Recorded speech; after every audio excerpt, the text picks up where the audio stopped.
In 1983, a team of deeply pious scientists conducted a radical experiment in an undisclosed facility.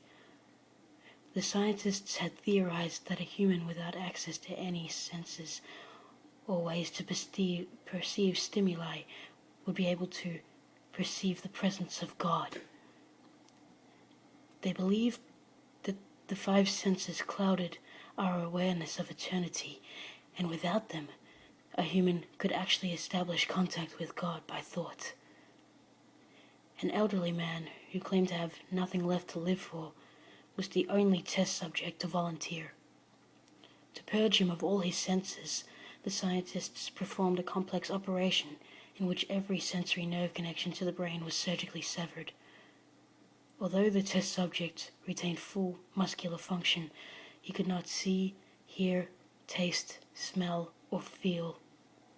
With no possible way to communicate or even sense the outside world, he was alone with his thoughts.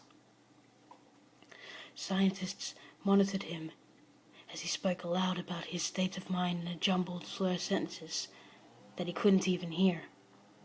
After 4 days, the man claimed to be hearing hushed, unintelligible noises in his head. Assuming it was an onset of psychosis, the scientists paid little attention to the man's concerns. 2 days later, the man cried that he could hear his dead wife speaking with him, and even more, he could communicate back. The scientists were intrigued, but were not convinced until the subject started naming dead relatives of the scientists. He repeated personal information to the scientists that only their dead spouses and parents would have known. At this point, a sizable portion of the scientists left the study. After a week of conversing with the deceased through his thoughts, the subject became distressed, saying the voices were overwhelming. In every waking moment, his consciousness was bombarded by hundreds of voices that refused to leave him alone. He frequently threw himself against a wall, trying to elicit a pain response.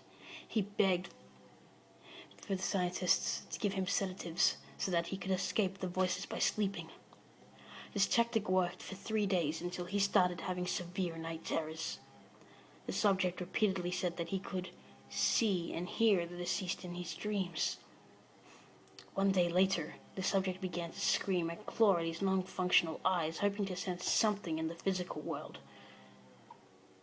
The hysterical subject now said the voices of the dead were deafening and hostile, speaking of hell and the end of the world.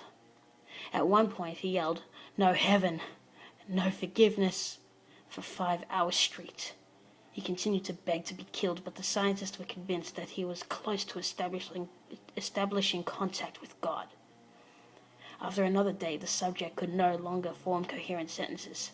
Seemingly mad, he tried to bite off chunks of flesh from his arm. The scientists rushed into the test chamber and restrained him to a table so that he could not kill himself. After a few hours of being tied down, the subject halted his struggling and screaming.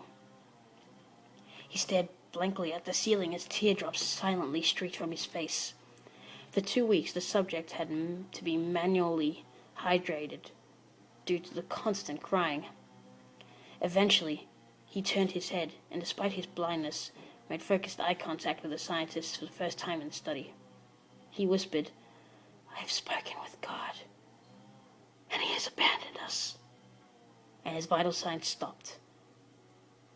There was no apparent cause of death.